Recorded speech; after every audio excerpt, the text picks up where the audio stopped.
అధిక బరువు అనేక సమస్యలకు కారణం. సాహితీ యోగా ఆన్లైన్ క్లాసులో జాయిన్ అవ్వండి.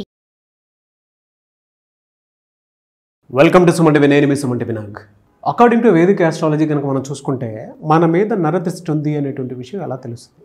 ఈరోజు మనతో పాటు వేదిక్ ఆస్ట్రాలజర్ ఉమా గారు ఉన్నారు. అది వారి మాటలు అడిగి తెలుసుకుందాం. నమస్కారం ఉమా గారు. నమస్తే నాగరాజు గారు. చాలామంది నరదృష్టి అని చెప్పేసి అంటూ ఉంటారు. అది ఎన్ని రకాలుగా మనల్ని ఇబ్బంది పెడుతుంది, దాన్ని మనం ఎలా ఐడెంటిఫై చేయాలి, వేదిక్ ఆస్ట్రాలజీ నరదృష్టి గురించి అసలు ఏం చెప్తుంది? ముఖ్యంగా నరదృష్టి అంటే మానవుడి యొక్క దృష్టి అని అర్థం అండి. అంటే నరదృష్టి అనే పదానికి అర్థం ఏంటంటే మనిషి యొక్క దృష్టి పడడము, అంటే అది చెడుగా వర్తిస్తుంది ఇక్కడ ఈ సందర్భంలో. సో ఎప్పుడైతే ఈ యొక్క మానవ దృష్టి పడుతుందో, ఏమిటి మానవ దృష్టి పడితే ఏమిటి అని చెప్పి సాధారణంగా చూసే వాళ్ళందరికీ కూడా ఇప్పుడు అనుమానం రావచ్చు. సో నాస్తికులకైనా ఎవరికైనా సరే, ఒక సైంటిఫిక్గా ఆలోచించే ప్రతి ఒక్కరికి కూడా, స్టూడెంట్స్కి కూడా. సో ఇప్పుడు నరదృష్టి అంటే ఏంటంటే, ఇప్పుడు మనం చూసేటువంటి విజన్కి ఒక ప్రత్యేకమైనటువంటి ఇది ఉంది, ప్రాధాన్యత ఉంది. మనం చూసే విజన్ ఒక ఎమోషన్కి దారితీస్తుంది, తద్వారా మన జీవితం మీద అది ప్రభావం చూపిస్తుంది. సో ఇది ఎలాగనంటే, ఉదాహరణకి ఒక వ్యక్తిని తీసుకుని వెళ్ళి భైరవుడి యొక్క ఆలయంలో కూర్చోబెడితే, అదే ఇంకొక వ్యక్తిని తీసుకెళ్ళి మహాలక్ష్మి ఆలయంలో ఒక 42 రోజుల పాటు ఇద్దరిని కూర్చోబెడితే 42 రోజుల తర్వాత ఇద్దరి ధోరణి గమనించండి. ఒకరి యొక్క ధోరణి ఆత్మజ్ఞానం వైపు, వైరాగ్యం వైపు, ఈ యొక్క జీవితం త్యజించినటువంటి సన్యాసులు ఎలా అయితే మాట్లాడతారో ఆ విధంగా ఉంటాయి. ఈ మహాలక్ష్మి ఆలయానికి వెళ్ళినటువంటి యొక్క వ్యక్తి యొక్క మాటలు సంపన్నంగా, ఐశ్వర్యంతో, ధనంతో, లక్ష్మీ తత్వంతో మాట్లాడుతూ ఉంటాడు. ఎందుకు ఎలా ఈ మార్పు వచ్చిందంటే, ఆ అమ్మవారిని చూసేటువంటి విధానంలో, ఆ భైరవుడిని చూసేటువంటి విధానంలో. అంటే ఉదాహరణకి సింపుల్గా చెప్తాను నాగరాజు గారు, ఒక దెయ్యం వీడియో, ఏదో గోస్ట్ వీడియో మీకు చూపించాను అనుకోండి, మీకు భయపడతారా, భయపడరా? అంటే మనం చూసేటువంటి చూపు మన భయానికి దారి తీసింది. అంటే vision leads to emotion. So ఎప్పుడైతే ఆ ఎమోషన్ దారితీస్తుందో తద్వారా అది మన జీవితం మీద ప్రభావం చూపిస్తుంది. అదే ఈ నరదృష్టి కూడా. మానవ దృష్టి ఎప్పుడైతే మనిషి మీద పడుతుందో, నరదృష్టి తప్పకుండా వాళ్ళ జీవితంలో ఎన్నో అప్స్ అండ్ డౌన్స్ అనేవి వస్తాయి, జీవితంలో ఎన్నో మార్పులు వస్తాయి. ఎలా ఐడెంటిఫై చేయాలి సార్ దాన్ని? అంటే మన మీద అది ఉంది, వేరే వాళ్ళు నరదృష్టితో ఉన్నారు అనేటువంటి విషయం ఎలా తెలుస్తుంది మనకి? చాలా అంశాలు మనకి శాస్త్రంలో చెప్పబడ్డాయి నరదృష్టిని గుర్తించగలిగేవి. సో ముఖ్యంగా భయం అండి. సో ఎందుకు భయపడుతున్నారో, దేని చేత భయపడుతున్నారో వాళ్ళకి తెలియకుండా లోపల ఎంతో మానసిక ఒత్తిడికి గురయ్యి మా భయము, ఆందోళన అనేటివి ఒంటరితనంగా ఫీల్ అవ్వడము. ఎవరు చుట్టూ 10 మంది ఉన్నప్పటికీ కూడా వాళ్ళు మాత్రం ఒంటరిగా ఫీల్ అయ్యేటువంటి గుణము ఈ నరదృష్టి సోకిన వాళ్ళకి ఖచ్చితంగా వెంటనే తెలుస్తుంది. ఇక రెండవది ఆరోగ్య సమస్యలండి. ఆరోగ్య సమస్యలు ఇంట్లో ఉండేటువంటి చిన్నపిల్లలకి, ఆడవాళ్ళకి, పెద్దవాళ్ళకి ఎందుచేత వస్తున్నాయో ఒకరి తర్వాత ఒకరికి ఆరోగ్య సమస్యలు ఇబ్బంది పెడుతూ, ఈవెన్ ఏ ఆరోగ్య సమస్య వచ్చిందో కూడా గుర్తించడం చాలా కష్టం అవుతుంది ఈ నరదృష్టి సోకినప్పుడు. ఖచ్చితంగా ఎన్ని టెస్టులు చేయించినా ఏమీ లేదంటున్నారండి. సో మాకు ఏమైందో తెలియట్లేదు కానీ కడుపు నొప్పి తగ్గట్లేదు, ఏమైందో తెలియట్లేదు కానీ కాలు నొప్పి తగ్గట్లేదు అనే సమస్య చాలామందికి ఉంటుంది. అది నరదృష్టి యొక్క ప్రభావమే. ఇక మూడవది తీసుకుంటే అప్పుల పాలైపోతారు నాగరాజు గారు. అప్పటి వరకు కూడా గొప్ప ఐశ్వర్యంతో ఎవరి దగ్గర చెయ్యి చాచాల్సినటువంటి పరిస్థితి లేనటువంటి కుటుంబము ఈ నరదృష్టి సోకిన తర్వాత అప్పుల పాలైపోతారు. అప్పులు కట్టలేక ఇంట్లో కుటుంబ సభ్యుల మధ్యలో కూడా తగాదాలు వస్తాయి. ఈవెన్ తండ్రి కొడుకులకి, తల్లి కూతుర్లకి కూడా గొడవలు అవుతూనే ఉంటాయి. వాళ్ళ మధ్యలో కూడా ఈ తగాదాలు వస్తాయి. ఈ నరదృష్టి సోకిన తర్వాత ఇవన్నీ జరుగుతాయి. ఇకపోతే ఎప్పుడైతే నరదృష్టి సోకుతుందో ఆరోగ్య సమస్యలతో పాటు మానసిక ఒత్తిడి, ప్రతి ఒక్కరికి కూడా ఏదో ఒక తెలియని ఆందోళన, ఏదో జీవితంలో జరుగుతుంది, కొత్తగా డిఫరెంట్ నెగిటివ్ ఫీలింగ్స్ అనేవి వస్తూ ఉంటాయి. చెడ్డ కళలు వస్తూ ఉంటాయి. కళల్లో కూడా డిఫరెంట్గా వాళ్ళు భయపడము, లేచిన తర్వాత ఉలిక్కిపడి లేవడము, పీడ కళలు రావడము, ఇవన్నీ కూడా ఈ యొక్క నరదృష్టి ప్రభావం. నిద్ర పట్టదు చాలామందికి అండి. చాలామంది రాత్రంతా మేలుకుగా ఉండి ఏ పని చేయలేకపోతే, చెయ్యాలనిపించదు, బయటికి వెళ్ళాలనిపించదు, 10 మందితో నవ్వుతూ మాట్లాడాలి అనిపించదు. సో ఏ రకమైనటువంటి ఆ నవ్వు, పాజిటివ్ థింగ్స్ అనేవి వాళ్ళ జీవితంలో జరగవు. సో అక్కడే నిద్ర పట్టదండి. నిద్ర పట్టదు. ఈవెన్ స్లీపింగ్ టాబ్లెట్స్ వేసుకున్నా సరే వాళ్ళకి ఆ నిద్ర అనేటువంటిది రాదు. ఏదో జరిగిపోతుందని భయం, ఓవర్ థింకింగ్ ప్రాబ్లం పెరుగుతుంది, డీప్ థింకింగ్ అనేది, నెగిటివ్ థింకింగ్ అనేది ఎక్కువ అయిపోతుంది. ఇంట్లో చిన్నపిల్లలకు కూడా ఎప్పుడు ఏడుస్తూనే ఉంటారు. నరదృష్టి సోకినటువంటి చిన్నపిల్లలు గమనిస్తే ఎప్పుడూ చిన్నపిల్లలు ఏడుస్తూనే ఉండడము, వాళ్ళకి మనం చూస్తుంటే పెద్దవాళ్ళు నరదృష్టి పోవడానికి కొన్ని పదార్థాలతో దిష్టి తీస్తారు, అప్పుడు కానీ తగ్గదంటారు. ఎందుకు అనంటే చిన్నపిల్లలు వెంటనే ఎఫెక్ట్ అయిపోతారండి నరదృష్టికి. కాబట్టే వాళ్ళకి చుక్కలు పెట్టడం కూడా ఎందుకు చేస్తూ ఉంటారంటే నరదృష్టి నుంచి బయటపడడానికి చేస్తుంటారు. నరదృష్టి పెద్దవాళ్ళకైనా చిన్నవాళ్ళకైనా, ఈవెన్ చిన్నపిల్లలకి చాలా ఎక్కువ తొందరగా అయిపోతుంది.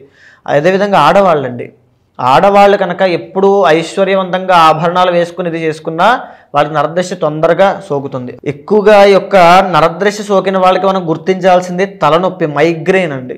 అంటే ఆడవాళ్ళు బాగా రెడీ అయ్యి ఏదైనా ఫంక్షన్కి వెళ్ళొచ్చినా లేదా ఎక్కడికైనా వాళ్ళ ఇంట్లో శుభకార్యం జరిగిన తర్వాత అయినా ఏదైనా ఒక శుభం జరిగిన తర్వాత నరదృష్టి సోకిన తర్వాత వికారంగా ఉండడము, లేకపోతే వామిటింగ్స్ అవ్వడము, లేకపోతే ఒక మైగ్రేన్ హెడేక్స్ రావడము, జ్వరాలు అస్తమాను రావడము, ఇవన్నీ జరుగుతూ ఉంటాయి.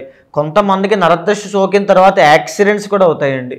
ఎందుకంటే ఆ యొక్క నెగిటివ్ ఆరా అనేటువంటిది ఎక్కడికైనా దారి తీస్తుంది. నరదృష్టి అనేది చాలా భయంకరమైనది. ఒక్క నిమిషంలో జీవితంలో ఉండేటువంటి కుటుంబంలో ఉండేటువంటి జీవితాలను అతలాకుతలం చేస్తుంది. అదేవిధంగా ఈ యొక్క నరదృష్టి సోకినటువంటి ఎవరైతే వ్యాపారం చేస్తుంటారో వ్యాపారానికి కూడా నరదృష్టి ఉంటుందండి. ఎప్పుడైతే వ్యాపార స్థలానికి కానీ వాటికి కానీ నరదృష్టి సోకిందో వ్యాపార నష్టము, సడన్గా మొత్తం అంతా కూడా ఆర్థిక సమస్యలు వచ్చేస్తాయి, డబ్బులు కట్టలేనటువంటి పరిస్థితిలోకి వెళ్ళిపోతారు.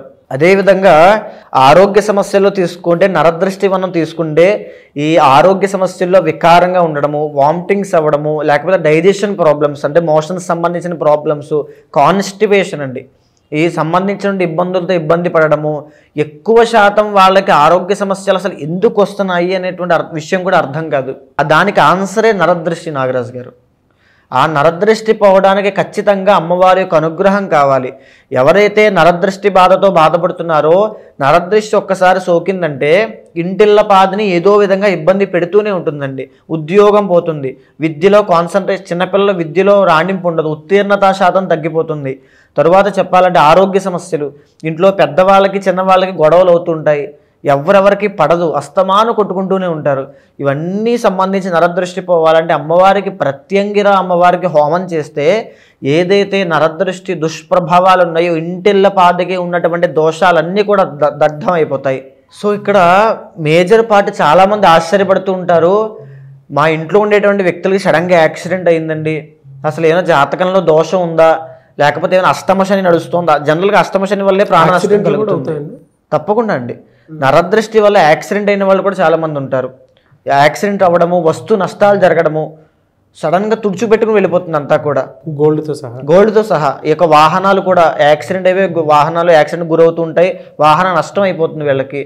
తర్వాత పెద్దవాళ్ళకి హార్ట్ అటాక్స్ అవ్వచ్చు, సడన్ చేంజెస్ అనేవి జీవితంలో కనబడతాయండి. దాన్ని నరదృష్టి. అది వాళ్ళకి తెలియక వాళ్ళు ఏదేదో ప్రయత్నాలు చేస్తుంటారు, వాళ్ళకి తెలియని విషయం ఏంటంటే నరదృష్టి.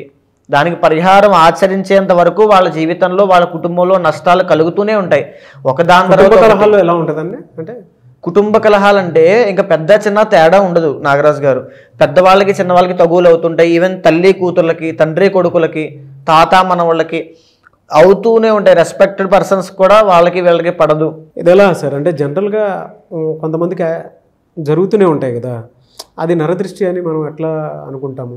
మీరు మీ యొక్క జీవితాల్లో కానీ కుటుంబంలో కానీ జరిగేటువంటి పరిస్థితులు గమనిస్తే ఒకదాని తర్వాత ఒకటి తరచుగా ఏదో ఒకటి వస్తూనే ఉంటున్నాయి అనుకోండి. చెడు వార్తలు కానీ, అశుభాలు కానీ, యాక్సిడెంట్లు, ఆరోగ్య సమస్యలు, కుటుంబ కలహాలు, ఈ ఇంట్లో ఉండేటువంటి పరిస్థితులు అవి బాగోకపోవడము, భయము, ఇవన్నీ నిద్ర పట్టకపోవడం వరుసగా వస్తూనే అనుకోండి, ఖచ్చితంగా మీరు ఫిక్స్ అయిపోవచ్చు అది నరదృష్టే. దానికి రెమెడీ ఏంటి సార్? ఖచ్చితంగా అమ్మవారికి సంబంధించిన ఈ ప్రత్యంగిర అమ్మవారి హోమం చేయాలి, లేకపోతే వాళ్ళ జీవితంలో సర్వస్వము కోల్పోతారండి నరదృష్టి వల్ల. మీరు చేస్తారా సార్? అంటే ప్రత్యంగిర హోమం తప్పకుండా అండి. అది అందరూ చేయకూడదు నాగరాజు గారు. కొంతమంది ప్రత్యంగిర అమ్మవారికి ఉపాసకులు ఉంటారు, వాళ్ళ ద్వారానే ఒక హోమం చేయించాలి. కన్సల్ట్ అయితే తప్పకుండా నరదృష్టి పోవడానికి, దుష్ప్రభావాలు ఏమున్నా అవన్నీ పోవడానికి ప్రత్యంగిర హోమం చేస్తే అవన్నీ సెట్ అయిపోతాయి. తప్పకుండా చేస్తానండి.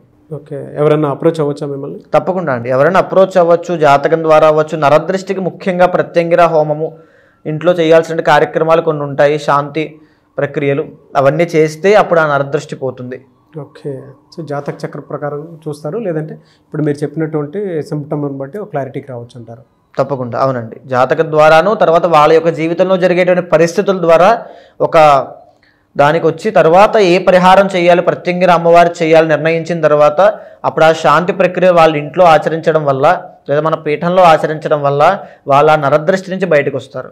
థ్యాంక్ యూ అండి. థ్యాంక్ యూ సో మచ్ అమ్మగారు. నమస్తే. చూసారు కదా వీడియో. ఈ వీడియోపై మీ అభిప్రాయాన్ని కమెంట్ బాక్స్లో పోస్ట్ చేయండి. ముఖ్యంగా మీరు కనుక ఉమా గారిని సంప్రదించాలి అనుకుంటే స్క్రీన్ మీద మీకు కాంటాక్ట్ నెంబర్ కనిపిస్తుంది. దాన్ని మీరు కాల్ ఆర్ మెసేజ్ వాట్సాప్ చేసి వెంటనే అపాయింట్మెంట్ బుక్ చేసుకోండి.